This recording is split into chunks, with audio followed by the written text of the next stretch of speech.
Hi,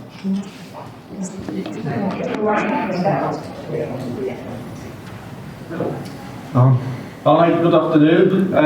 It's been a good rugby season for you, results-wise, hasn't it? But how are you feeling in terms of where you are fitness-wise with everybody after today? Are you where you want to be?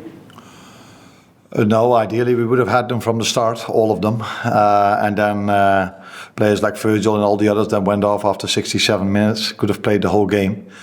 But I'm pleased if you look at the situation. So these players had to go to a holiday. A lot of them came back really strong. And the ones I had from the start have been stayed fit for all the time. So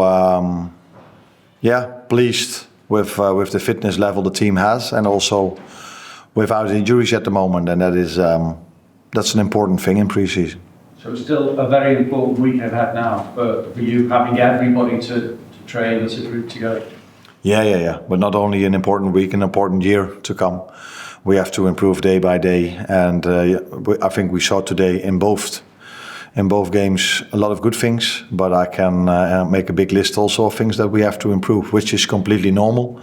Some of them with the certain new ideas we have only been with this for a week. So they have to adjust on that. They have to adjust on each other maybe with these some new ideas. So it's normal that we are far from perfect, but even being far from perfect, we can score 4. So that's a good start. I know it was only a friendly, but how did you find your first experience of being at Anfield, playing in front of fans?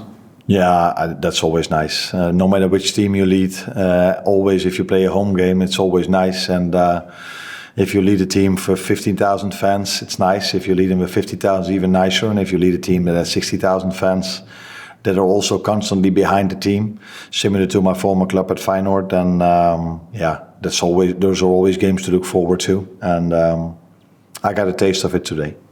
Can I just ask you about strengthening the squad in the transfer window that remains? Nobody has been brought in as yet. Are you still on the lookout?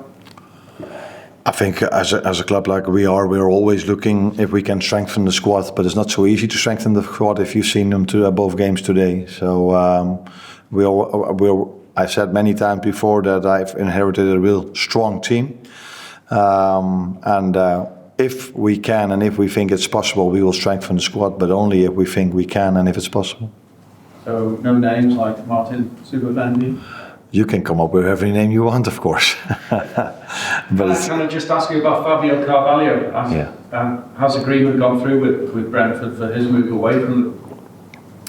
From what was been told to me, there's an agreement in place, but I haven't spoken with our club,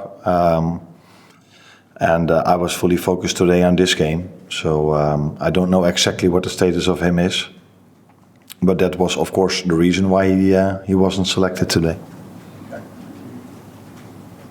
Just Sepp obviously wasn't involved in the games today. Is that a fitness issue or something going on with his future? No, there's load management, the way we call it. And of course, a player like Ned, who's training with us for a long time, deserved to have some playing time as well. So it's a combination of a player that has already made a lot of minutes, and we don't want to take the risk of him getting injured, as we don't want with anyone. But with him, we thought it was best for him not to start today. That had all to do with load management, and that Ned also deserved to play today. Hold on. Carl, last one.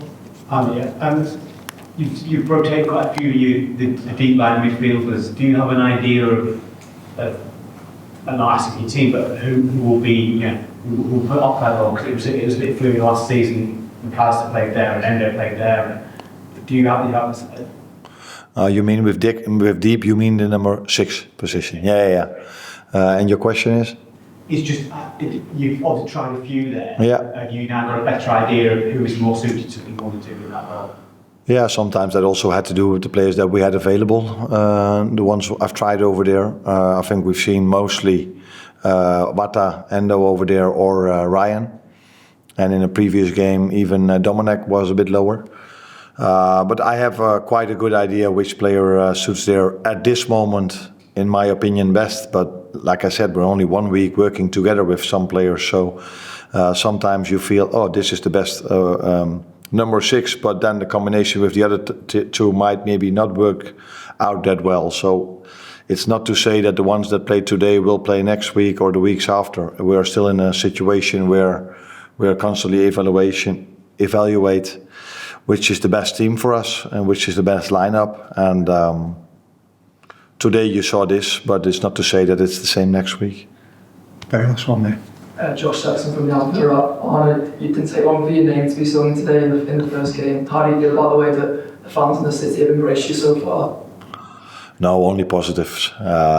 So what you hear is that they sing my name, but when I'm in the city or when I've stayed for a while in Titanic, those people and also the one at AXA have been really nice to me. But it's mostly like this: if you become a head coach, people are always nice to you, especially before if you haven't lost yet. Although we did lost once against Preston, so that helps. But no, in general, I think people have been nice to me and have given me a warm welcome. Not only me, also the rest of my staff as well. Thank you, everyone.